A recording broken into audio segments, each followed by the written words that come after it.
सभापति महोदय, मैं अनुराग ठाकुर जी द्वारा जो राष्ट्रपति के महामहिम राष्ट्रपति के अभिभाषण पर धन्यवाद का प्रस्ताव पेश हुआ है, उसके समर्थन में बोलने के लिए खड़ा हुआ।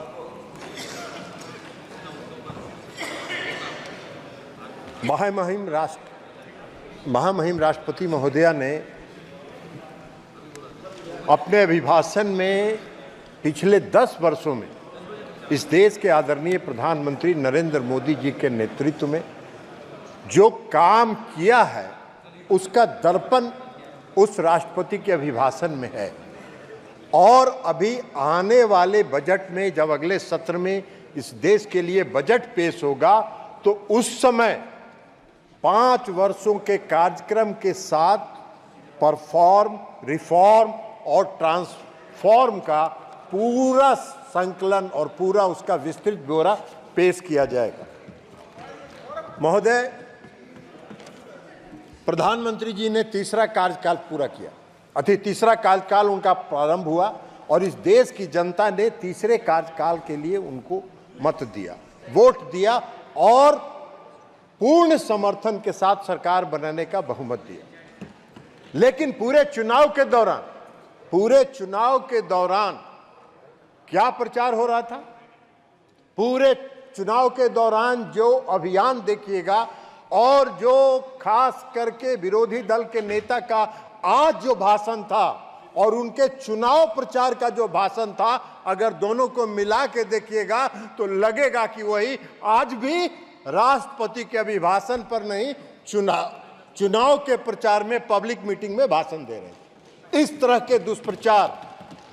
के दुष्प्रचार, संवैधानिक संस्थाओं पर हमला, आज भी संवैधानिक संस्थाओं पर हमला कर रहे थे, आज भी लोकसभा के अध्यक्ष की संस्था पर हमला कर रहे थे और उस समय भी संवैधानिक संस्थाओं पर उन्होंने हमला किया। लेकिन जनता ने रिजेक्ट कर दिया, जनता ने उसको रिजेक्ट कर दिया। जनता ने जो मोदी जी का सबका साथ, सबका विश्वास और सबके विकास का जो मूल मंत्र था उसको स्वीकार किया और पूर्ण बहुमत की सरकार बनाने का जनादेश दिया।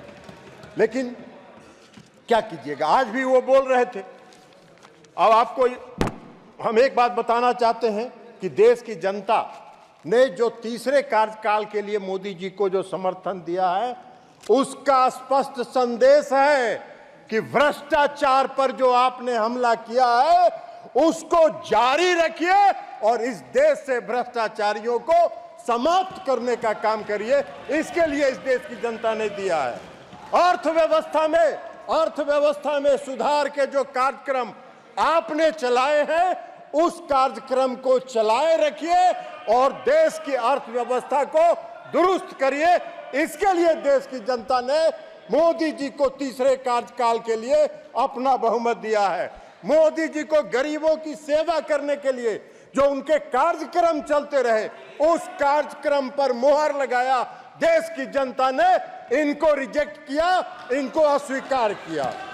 इसलिए मोदी जी को जो तीसरा कार्यकाल मिला है, वो विकसित राष्ट्र बनाने का जो मोदी जी का संकल्प है, उस पर आगे बढ़ने के लिए देश की जनता ने मोदी जी को तीसरे कार्यकाल के लिए अपना मुहर लगाना और अपनी स्वीकृति दी है।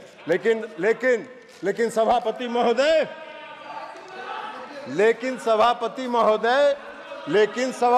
महोदय 1971 का चुनाव हो रहा था। 1971 में इस देश में एक चुनाव हुआ था और उस देश में कांग्रेस पार्टी का नारा था, गरीबी हटाओ, देश बचाओ। जनता ने भरोसा कर लिया, जनता ने इन पर भरोसा किया। 1971 में इनको पूर्ण बहुमत से सरकार दिया। लेकिन 3 साल के बाद 1974 में इस देश में लोकनायक जयप्रकाश नारायण के नेतृत्व में आज तक के आजाद भारत का सबसे बड़ा जन आंदोलन हुआ, क्योंकि इन्होंने जनता से किए गए वादे को नहीं निभाया। और जब इनको लगा 1974 में जन आंदोलन जब चरम पर पहुंचा और जब चरम पर पहुंचा और सुप्रीम कोर्ट ने जब रायबरेली से श्रीमती इंदिरा गांधी के चुनाव को अवैध घोषित कर दिया तो रातों रात देश में इमरजेंसी लागू हो गया। हम सब उठा के जेल में बंद कर दिए गए। मुझको याद है, मैंने देखा है, आपातकाल लागू हुआ। आपातकाल लागू होने के बाद क्या हुआ? सारे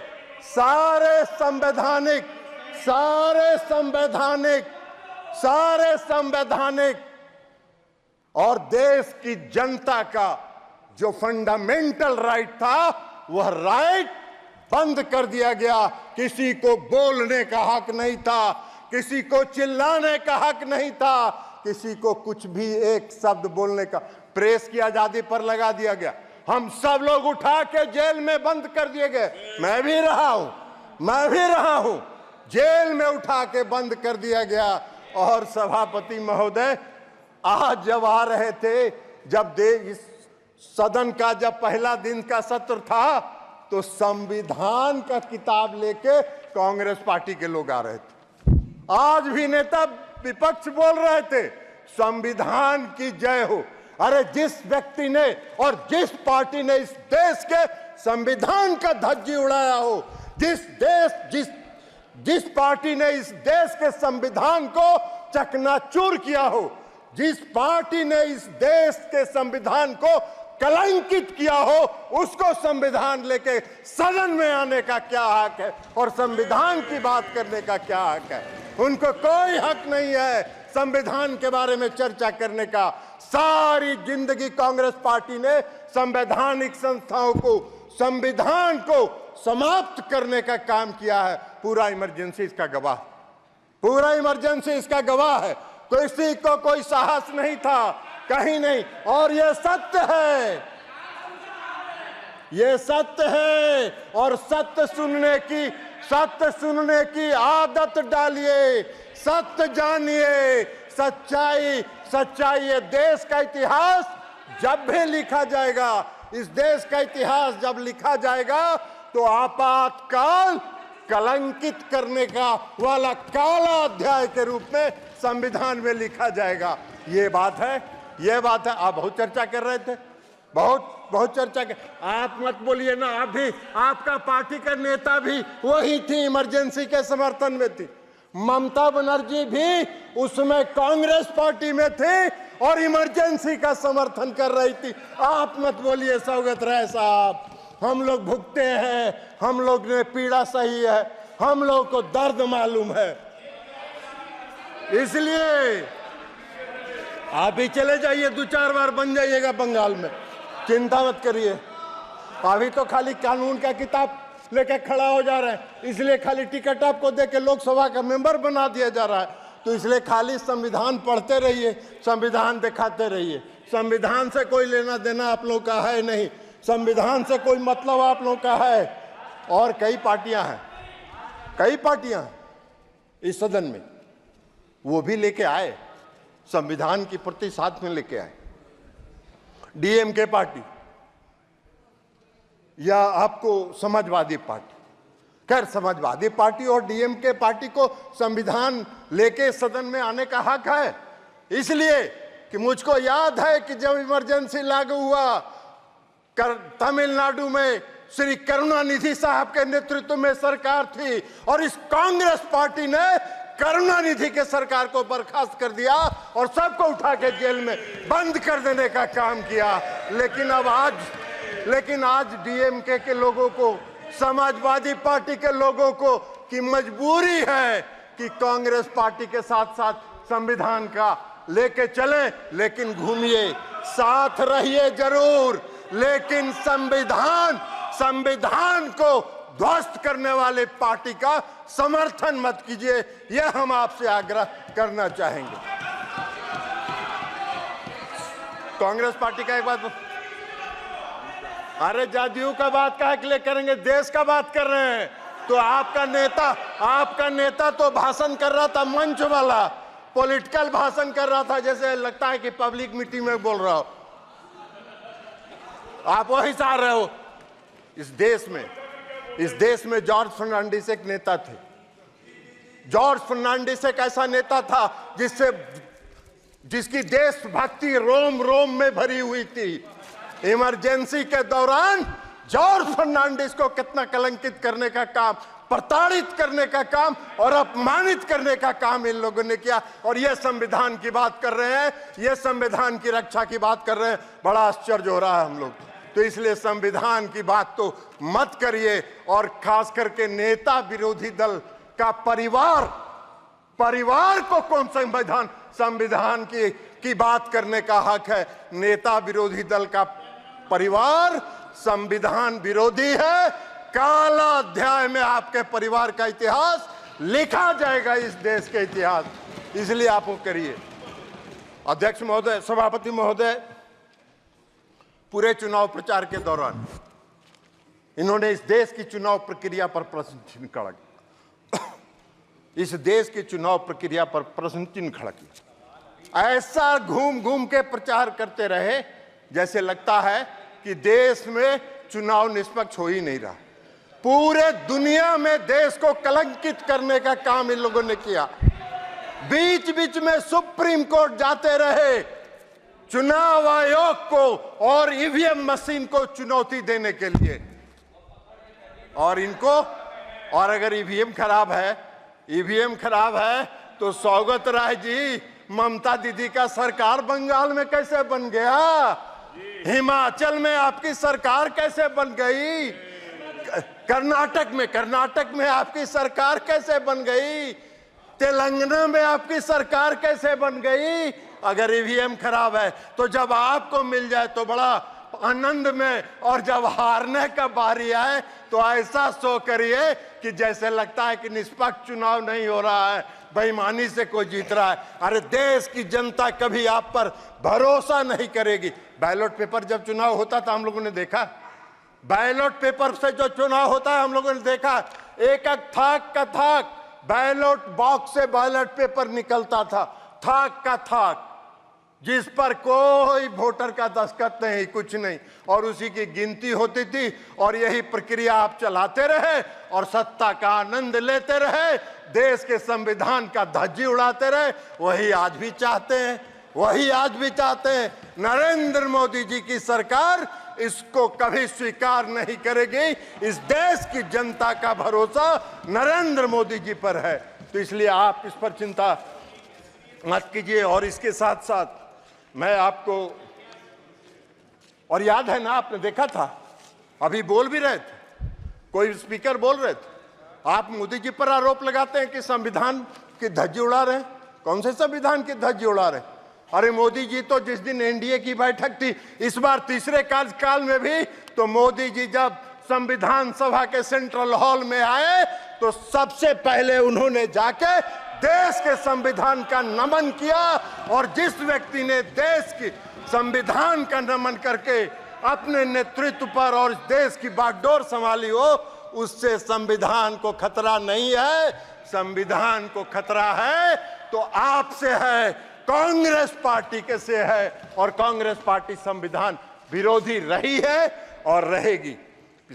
प्रधानमंत्री जी ने कई योजनाएं चलाई, पीएम किसान निधि योजना, और जो आज विकास का दर है, ये दर आज हम 5वें नंबर पर थे, हम अर्थव्यवस्था में 11वें नंबर पर थे, और हम 10 वर्ष में 5वें नंबर पर आ गए।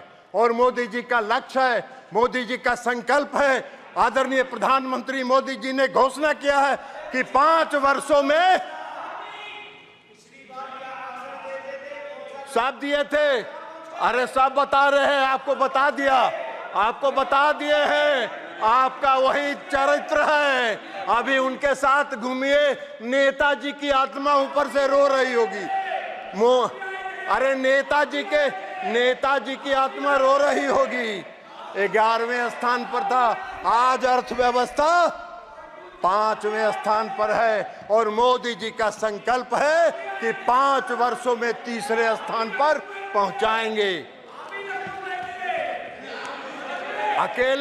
अकेले भारत का अकेले भारत का जो योगदान है इस दुनिया के विकास दर में वह 15% है। यह मोदी जी की सरकार की उपलब्धि है, आपके सरकार की उपलब्धि नहीं है। इसके अलावा आज यहाँ प्रहलाद जोशी जी बैठे हैं, रिन्यूएबल एनर्जी देख रहे हैं। ये रिन्यूएबल एनर्जी आने वाले समय में इस देश में अगर ऊर्जा पर और बिजली के लिए अगर आत्मनिर्भर होना होगा तो रिन्यूएबल एनर्जी पर ही, वही एकमात्र स्रोत है जिस पर आपको आत्मनिर्भर होना होगा। थर्मल से आपकी जरूरतें पूरी हो सकती हैं, अभी तत्काल लॉन्ग रन के लिए वह उचित नहीं है। और जो पीएम सूर्य घर मुफ्त बिजली योजना प्रधानमंत्री जी ने चलाई है, उससे इस देश के बिजली का उत्पादन सोलर प्लेट के माध्यम से बढ़ेगा, और जब बढ़ेगा तो देश बिजली के क्षेत्र में आत्मनिर्भर होगा। और थर्मल पावर, थर्मल से आपकी जो उसके ऊपर जो आपका है, हाँ, उसके ऊपर जो आपका डिपेंडेंस है वो डिपेंडेंस घटेगा और आप अपने घरों में बिजली उत्पादन करके बिजली को आगे बढ़ा सकते हैं। पीएम किसान सम्मान निधि, प्रधानमंत्री मोदी जी का जो गरीबों के प्रति संकल्प है, 80,000 करोड़ लोगों को तो मुफ्त अनाज दे ही रहे हैं। पीएम किसान सम्मान निधि भी आज जो उन्होंने दिया है लगभग 20,000 करोड़ रुपए से ज्यादा उन्होंने किसानों को दिया है। और इस कार्यकाल की शुरुआत के साथ भी प्रधानमंत्री जी ने 20,000 करोड़ रुपया जारी करके लोगों को घरों तक, लोगों को पीएम किसान सम्मान निधि पहुंचाने का काम किया है।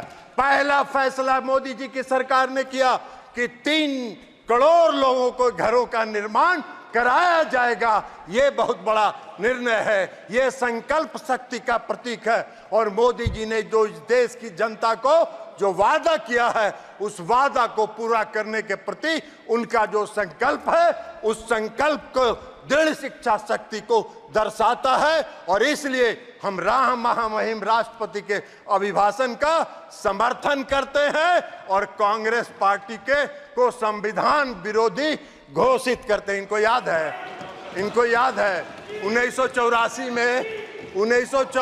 में जो यहाँ दंगा हुआ था, दिल्ली में, दिल्ली में दंगा हुआ था, हजारों की संख्या में कांग्रेसियों ने सड़क पर घूम के सिखों की हत्या करने का काम किया था। और ये लोकतंत्र की बात करते हैं, ये संविधान की बात करते हैं। इनको कोई हक नहीं है। बहुत बहुत धन्यवाद। Thank you.